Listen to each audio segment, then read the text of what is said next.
My beloved brothers and sisters, when we speak about the forgiveness of Allah, we must begin with His mercy, because His mercy is the foundation upon which forgiveness rests.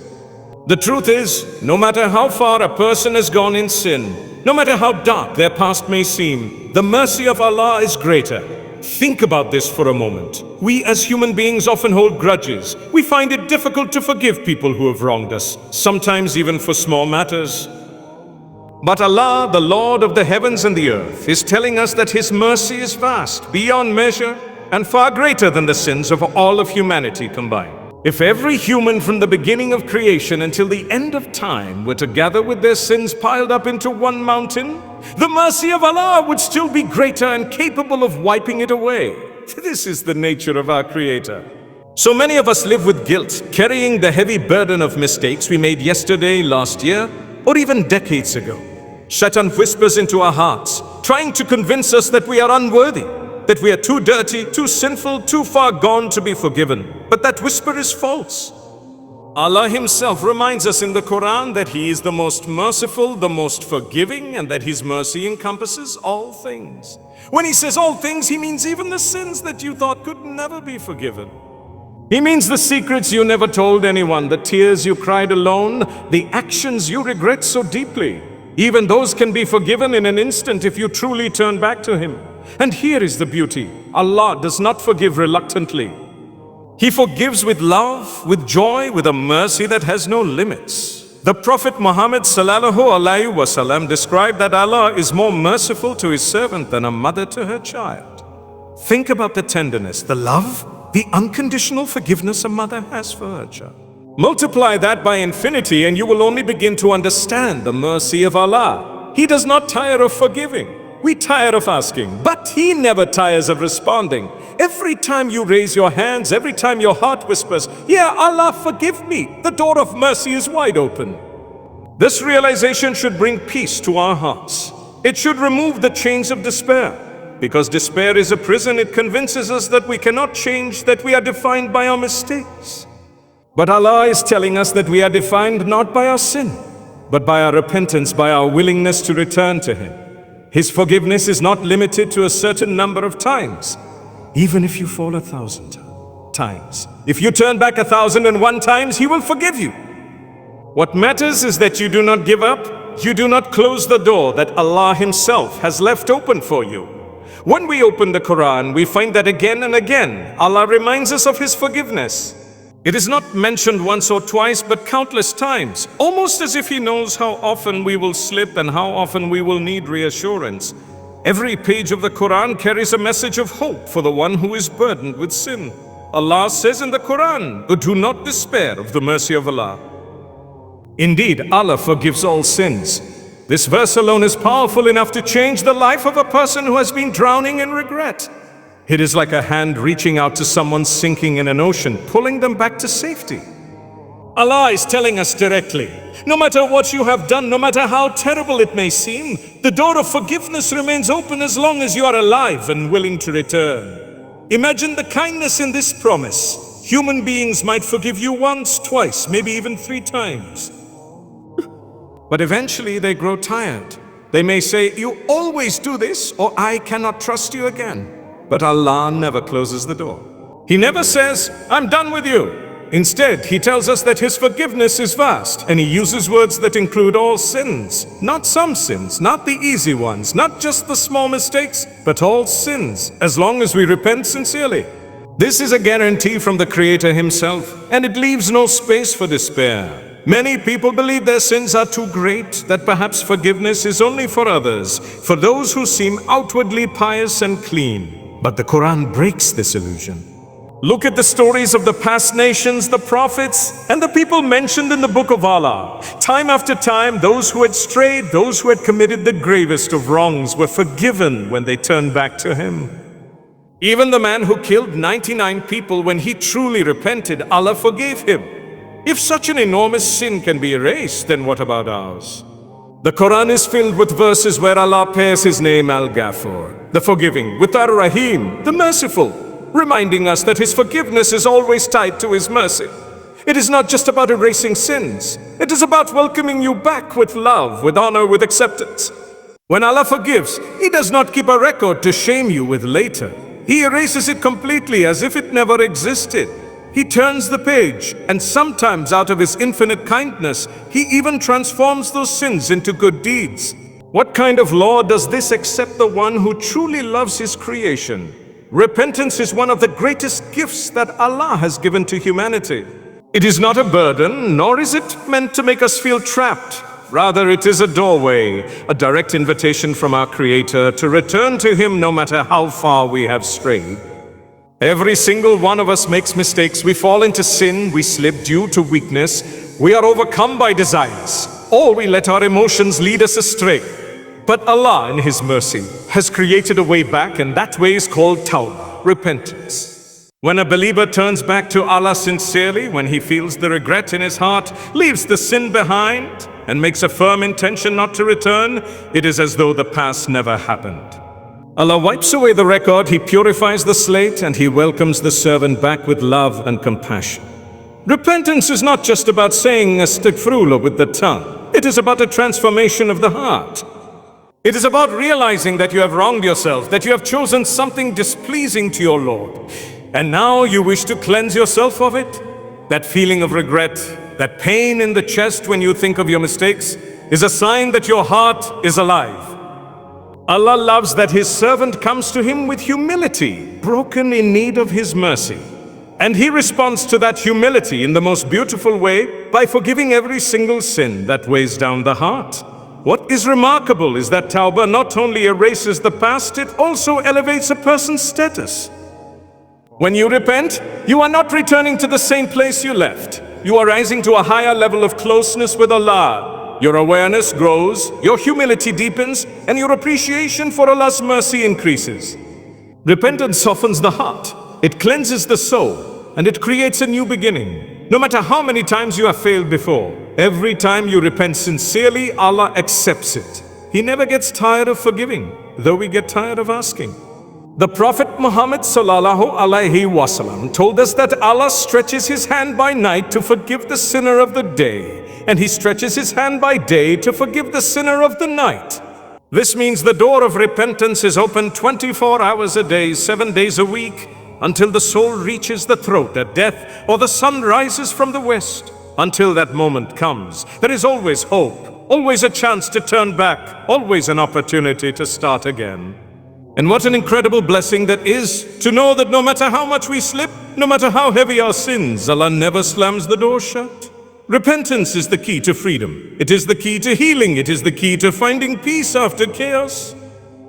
It is a gift, and it is one that only the wise will accept. So take that step, for Allah waits to receive you with mercy. The sayings of the Prophet Muhammad sallallahu alaihi wasallam about forgiveness open our hearts to understand just how much Allah loves to pardon His servants. He once told us that Allah is more delighted with the repentance of His servant than a man who loses himself in the desert with his camel carrying all his food and water. The man gives up hope of survival and lies down to die, only to suddenly find his camel standing right in front of him. Imagine the overwhelming joy, the tears of relief, the gratitude that bursts forth from such a person. That is how Allah feels when you and I repent, even though He is in no need of us. This parable shows us that Allah's happiness when a sinner turns back to Him is beyond what our minds can truly comprehend. Think about what this means for us. We sometimes see ourselves as failures. We get trapped in cycles of sin. We feel that we are disappointing Allah again and again. Yet instead of turning us away, He welcomes us every single time. The Prophet Muhammad sallallahu alaihi wasallam said that the one who repents from sin is like the one who never sinned at all. That means Allah does not just forgive, He wipes the record clean as though the mistake never existed. What judge on earth can do that for us? Who among people can erase the past in such a complete and merciful way? Only Allah, the one whose forgiveness knows no limits. Another beautiful teaching of the Prophet Muhammad sallallahu alaihi wasallam is that when we walk towards Allah, He comes rushing towards us. This shows us that forgiveness is not a distant dream. It is close, it is accessible, and Allah Himself makes it easy for us to return. He does not wait for us to be perfect. He does not demand that we never fall again. He simply asks that we turn back with sincerity. Even if we stumble 100 times, if we rise again and seek forgiveness, we are still welcomed. These hadith remind us that Allah's forgiveness is not a one-time offer, it is an ongoing reality of His mercy. They remind us that Allah does not hold grudges the way humans do. People may say, I forgave you, but I will never forget. Allah in His infinite mercy erases, conceals, and protects us from even being reminded of our mistakes. On the day of judgment, if He wills, He will call us privately, cover us with His veil, and tell us that He has forgiven us. What greater honor could we ask for? When we listen to these words of the Prophet Muhammad sallallahu alaihi wasallam, they are not just stories, they are lifelines. They teach us to never give up, to never believe that we are too broken, too sinful, or too far gone. Allah's forgiveness is always greater, and the door of repentance is always open. When we talk about forgiveness, it is important to understand that Allah in His wisdom has laid down certain conditions that make repentance genuine and meaningful. Forgiveness is not simply about uttering a few words on the tongue. It is about a transformation of the heart and action. The first condition is sincere regret. Without feeling remorse, without recognizing that we have done something wrong, there is no real repentance. Regret is the seed of change. When the heart aches over a sin, that pain itself is a sign that the believer is alive inside, that the conscience is still active. It is from that pain that true repentance begins. The second condition is to abandon the sin itself. It makes no sense to ask Allah for forgiveness while continuing to deliberately persist in the same wrongdoing. If someone is sincere, they will immediately leave behind the sin they are asking to be forgiven for. Even if the temptation comes back later, the first step of Tawbah is to let go of it in the moment of repentance. This is a way of showing Allah that the servant truly values His mercy and wants to change. The third condition is a firm resolve not to return to the sin. This does not mean that we will never fall again, for we are human and weakness may overtake us. But at the moment of repentance, our intention must be strong. We must mean it when we say, Ya Allah, I don't want to go back to this. If later on we fall again, then once again we turn back in repentance, and once again Allah accepts it. The cycle of falling and returning is part of our human journey, but the sincerity at the time of each repentance is what matters most. If the sin involved harming another person, then there is a fourth condition, making amends. This means restoring people's rights, returning what was taken, or seeking forgiveness from those we have wronged. Allah's forgiveness in such cases comes when we also fulfill the rights of His creation. For example, if someone stole money, they must return it. If someone spread false rumors, they must strive to fix the harm caused. Islam is not just about repairing our relationship with Allah, but also with the people around us. These conditions are not barriers. They are safeguards that make repentance sincere and transformative. They are not there to discourage us, but to guide us, so that our repentance is not empty words, but a true turning of the heart. And the amazing part is that once these conditions are met, Allah guarantees forgiveness. There is no doubt in it, no hesitation, no delay. Allah promises that He will forgive, and His promise is always true. One of the greatest deceptions of Shaitan is to convince people that they are beyond forgiveness, that they are too stained by their sins to ever return to Allah. He whispers into the heart, telling a person, you are not worthy. You have failed too many times. Allah will never forgive you. But this is a lie, a dangerous trick that pushes people into despair. And despair is a tool of Shaitan, because when someone loses hope in Allah's mercy, they stop trying, they stop praying, they stop repenting, and they fall deeper into darkness. That is why Allah warns us in the Quran, do not despair of the mercy of Allah. It is as if He is telling us, and never allow Shaitan to trap you with hopelessness, because my mercy is far greater than your sins. When you look at the life of the believer, it is not a life free of mistakes, but it is a life of constantly returning. The difference between those who succeed and those who are lost is not that one never sins, but that one never gives up hope in Allah's forgiveness. Every time a believer falls, they rise again, they seek forgiveness again, and they continue their journey towards Allah. This constant cycle of falling and returning is actually beloved to Allah because it shows humility, it shows recognition of His greatness, and it shows trust in His mercy. Losing hope, on the other hand, is like closing the door that Allah Himself has left wide open. He has made forgiveness accessible day and night. He has promised to respond to the one who calls upon Him. He has given us countless verses and had it reminding us of His forgiveness. To despair of His mercy is to deny these promises, and that is why it is so dangerous. Hope is not just a feeling, it is an act of faith. It is believing that no matter how many times you failed, Allah's door is still open for you, waiting for you to knock. Sometimes people feel ashamed to repent again after repeating the same sin. They say to themselves, how can I go back to Allah when I just did this yesterday? How can I ask forgiveness when I keep failing? But the answer is simple, because Allah commanded us to never despair. Even if you sin 1,000 times, if you turn back 1,001 times, His mercy will still cover you. What matters is sincerity in the moment of repentance, the genuine effort to improve, and the trust that Allah's forgiveness is greater than our weakness.